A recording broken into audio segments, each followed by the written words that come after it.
Next up, we have a presentation by two members of the ARF's Creative Council, which is one of our working committees that focuses on using new methodologies to bridge the creative research divide. And they've just produced a white paper, Advanced Research Methods to Strengthen the Impact of Advertising Creative, and you're welcome to download it using the available QR code. I'd like to invite to the stage Mark Truss, Chief Research Officer at Wunderman Thompson, where he oversees research, insights, and brand intelligence. And Mark is also Secretary of the ARF Board of Directors. And also Rose Murphy, Global In-Market Advertising Research Manager at GM, where she's worked over 25 years. Rose manages a team of analysts who determine for all of the GM brands the advertising effectiveness on KPIs globally. So come on up.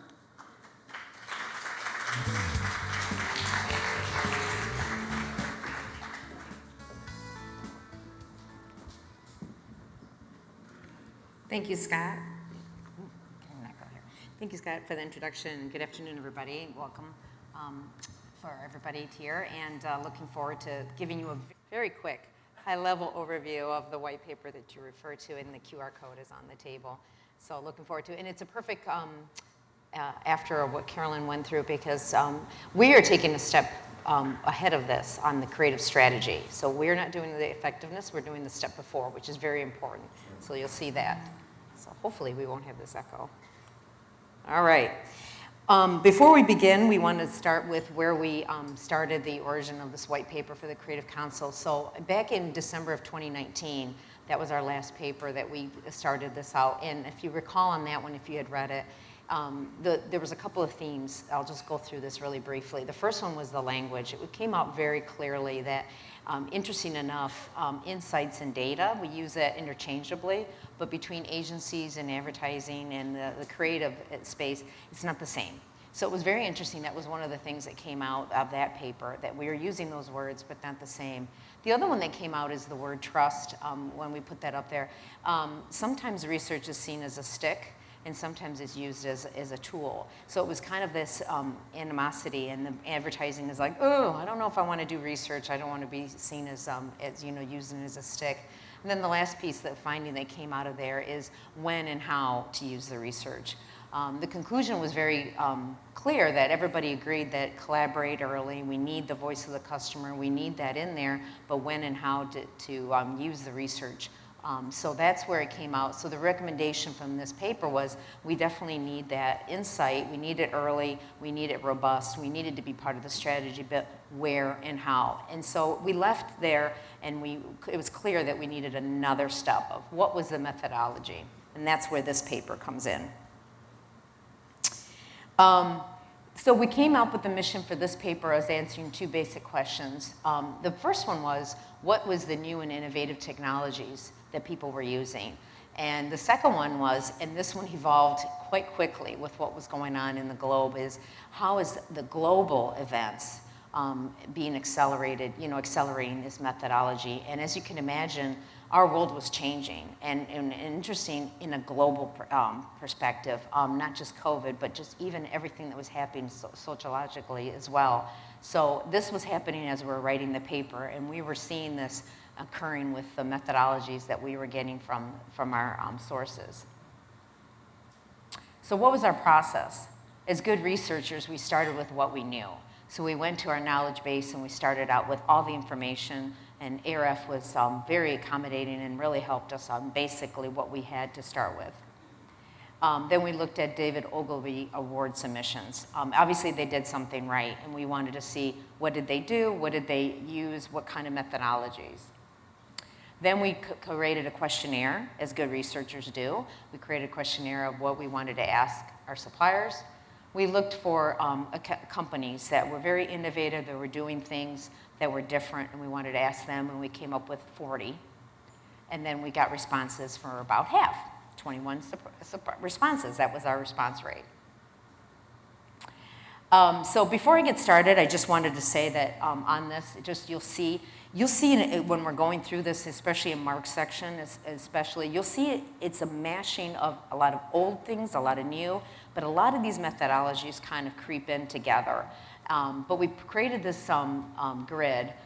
We affectionately call it 2 by 2, even though it technically isn't, but it's so great. But on the top, we have what we're calling our creative development. Again, this paper stops short of effectiveness. This is about creating our strategy. So we have the strategy, the ideas, and then optimizing. So our idea is at that point, that's where you get your creative brief, and then you go from there. And then we have on the vertical side, we have the extension of familiar tools, new tools to tap unconscious motivations, and then emerging tools. And again, like I said, a lot of them you'll see overlapping and used together. So let's dive in. So you'll see this, we kind of flow this with the way the paper is if you get a chance to take a look at it. And you'll see that the icon or the design of what we did here for the slides is on purpose. We saw this as that icon is like a journey. We're bridging the gap, but it's also a journey on how we're developing this strategy. And the idea is that the end goal, you've got a creative brief that is really cemented in who's our customer and how do they perceive your brand identity. Before you create that next campaign or before you create that next strategy, you really need to know where your starting point is. Mind modeling, excuse me. This one's a really interesting concept of just kind of taking a lot of various tools, and you start out with some really deep dive interviews. So you're not asking directly about the brand or your product, but you get them in an informal interview, and you kind of deep dive that, and then you get into some implicit associations to get some deeper insights, and then you kind of put them together and you do benefit laddering. This has been a very good tool. I've used benefit laddering myself quite a bit, and as simple as it might be, it really does get into the whys. Why do you use a product? And it's amazing what you can find out, what people are really using it. It's not what you'd always think of, and especially in automotive, it's amazing what people really can using their vehicles for, and that's really insightful. So mind modeling is one. Visual brand diaries, another one that you might have used before and you're thinking, okay, we've used brand diaries, but this one again is trying to get to, and I think we talked about emotion. We're very fortunate in advertising that we get to do something that can drive emotion and can really pull out some sensory pieces here. This brand diary is another really good one. It's a way to get into people what they don't want to say, but they really do want to say or do want to tell you about the brand. So these diaries allow you an opportunity to really deep dive things that people think about your brand. And what's great is if you do this online, it's the interaction, what people will do. They will talk about each other, and they will also bring insights that way. Emotional choices. This is how discrete emotions motivate your purchase decisions. These can go really deep. Sometimes our emotional choices, you don't even realize that you're making that choice, and you're making that preference on that purchase, and it could be rooted into something that from your childhood. It could be rooted into something that you don't even realize. So this goes into some really interesting ways that you can really deep dive, whether it's a product or a brand, but some ways that you can really get into the feelings of a purchase decision. Mental biases. I think that you see this a lot and you hear this a lot, and again, a very common or very well-known thing about this association, measuring the gut reaction that people have to either stimulus or an advertising or again to a product. This one I really like, and the visual says it all, right? It's the sensory association that you have. So it's the touch, it's the feel, it's the sound, it's the smell that you get. This is the totality experience, right? We say that. You get that a lot with consumer goods, you know, the sense of something, the smell. McDonald's French fries, whether you like it or not, has a certain smell and all those things. So this one really allows you to kind of get to participants and how they feel towards some kind of creative there. This is probably the one area that is tried and true to me. And a lot of people struggle with this. A lot of our customers do, because people want data. They want us as researchers to go out and get the well full of data and come back with reams and reams of data. And to me, this is the one area that over time has evolved, but it is so rich of, putting, just some feelings and a face to the data. And between, just still human interaction, you can still do one-on-ones, but you've got AI moderated groups, you've got online focus groups. This is the one area that really still, is just gives you so much information. And without this, I really feel that people just don't get the whys, right? And you end up, this is where you humanize what your campaign is and what your strategy is, and it's really key on this one. So I'm glad we still put this in, and this has evolved, and especially with COVID and not being able to meet with people, this has been one that I still saw a lot of uses in our submissions. Message sorting, this one's a really interesting one where, again, another way to get at what people don't tell you. So you get a concept and you can have people put words to it, and then they actually kind of create the story for you, and it's really interesting. And for us in automotive, this one's been very interesting. Working with engineers and designers, we have internal speak on this one. And a lot of times we end up just thinking that, this feature is awesome in the way we're describing it, and we end up just talking to ourselves, right? And people just want to know how does a brake work? Let's just not make it too complicated, right? And so this one's been very interesting of how you can sort it and how people put the most compelling stories together based on what's compelling to them and just what makes sense to them. AI-enhanced groups and quantitative testing. This is an area that's really up and coming, and Mark's got a ton of materials as well. AI, you'll see this over and over again in the paper about AI. This is obviously very a lucrative area because with AI, you get, first of all, you can be in the back room, and it can be iterative, and the AI can really quickly take disparate data and put it together, and it can quickly respond to your the way they're analyzing. So the way people are responding, it can quickly change your questions, and it allows you to be very responsive and change concepts on the fly. So AI is really an up and coming area. It's still a little. I'll be honest with you, it's still a little kind of weird sometimes, because you still get that, especially if it's a facial moderator. So I'm still getting used to it as well, but there is some benefit to being able to do things rather quickly on those testings. And then the last one is live concept testing. This is really interesting where some suppliers will allow you to take your concept and actually put it in a forced environment. So you'll have a control group and an exposed group, and you can actually put your concept in a reel. And so it will look like it would in a real environment, and you can have the social media, it could be like in a Twitter, and it can be actually serve up your concept, and then that way it looks like it would in a regular pod. And that way you can then trace if it's click-through, if they act, if they take action, and you can kind of see, especially if it's a digital ad, what they would actually do in real time. And then you have your control group that would be the one to say that what would happen, then you can see your lift between the control group and the exposed group. And I think that's, then it's over to you. Thank you, Rose. Yep. Can you hear me okay? Yep. Before we start, I just want to thank Jay Matlin from the ARF, yes. who shepherded 20 different voices on this to come to agreement. So Jay, thank you. I know it was tough work. The other thing I want to talk about is, when the sections that come next are where have methodologies moved over the past few years and where are they headed tomorrow? And I noticed the theme, there's kind of two themes in them. One is kind of about creativity, but not getting to creativity, but creativity in methodological design. Because what I'm seeing is that a lot of these methods are sort of silo busting.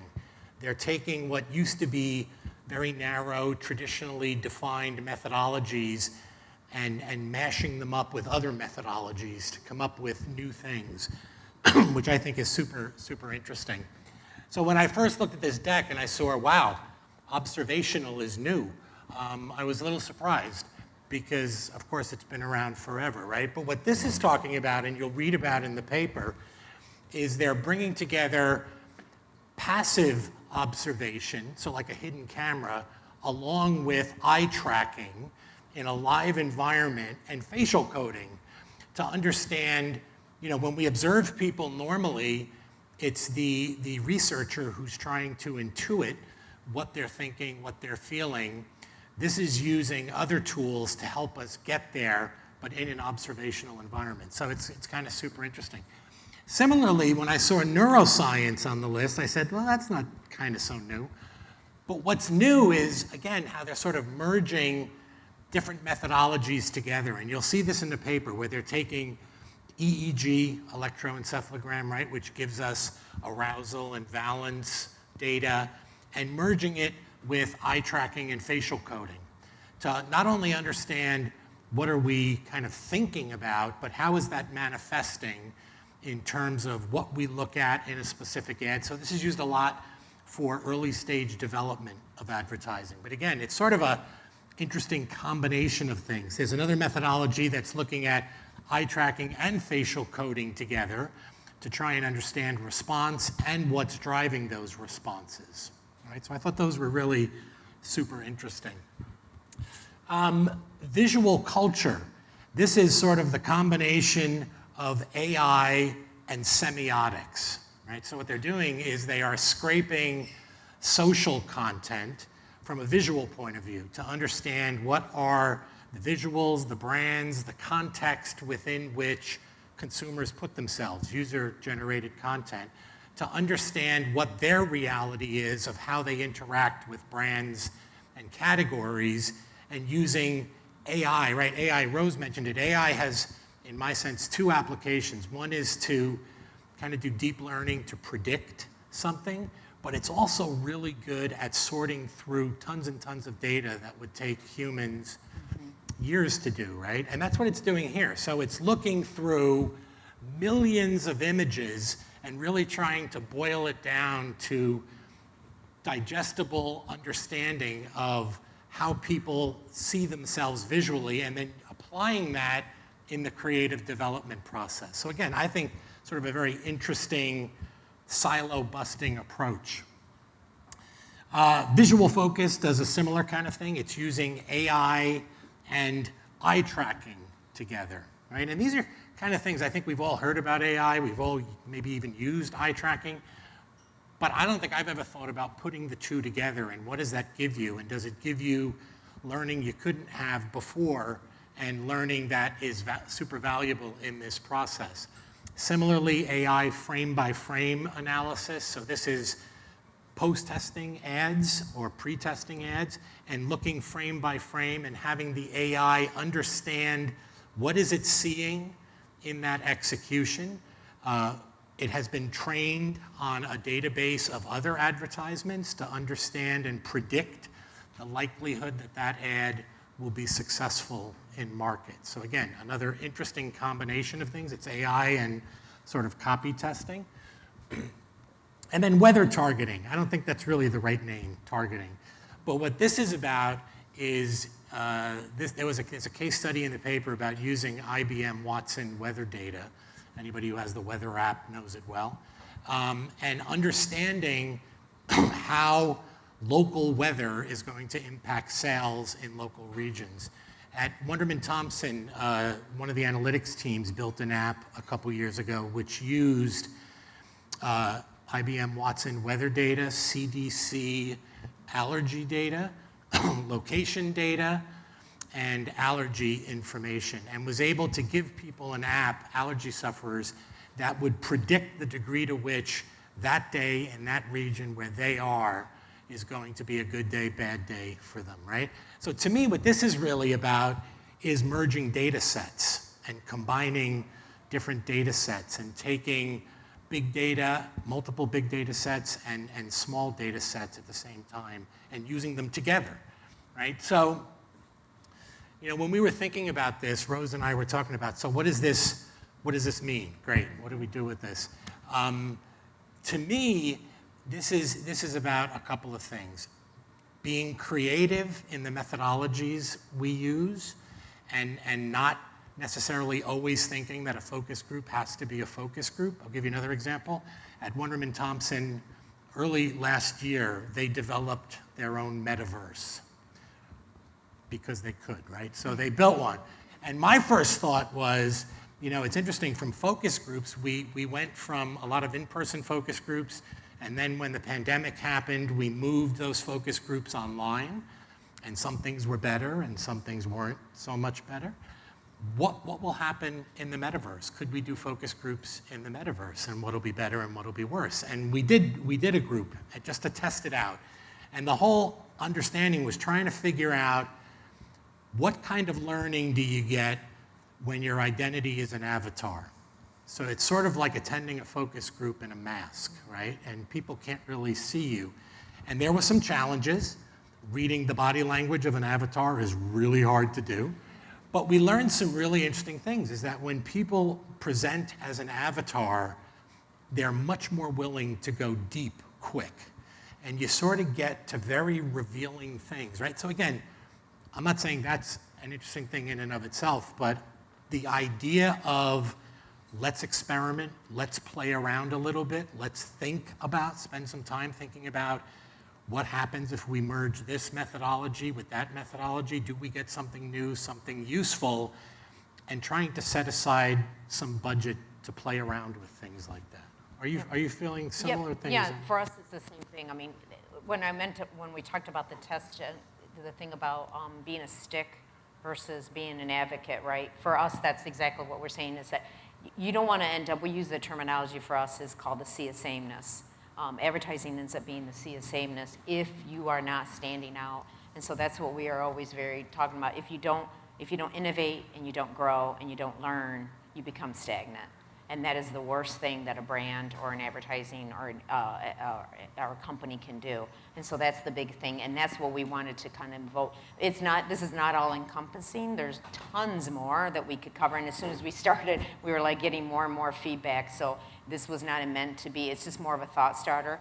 And then it's just more of like, and you can use different ones every time. So, but that's the thought, is that you just have to continue to innovate and look at, and metaverse will be something that we all take a look at. But if you don't learn and don't innovate, you definitely won't, you'll just end up being a cookie cutter. And we all know that just won't work with our consumers, who are becoming much more particular. Let's put it that way. Excellent. So that was it. That's good. All right, thank you.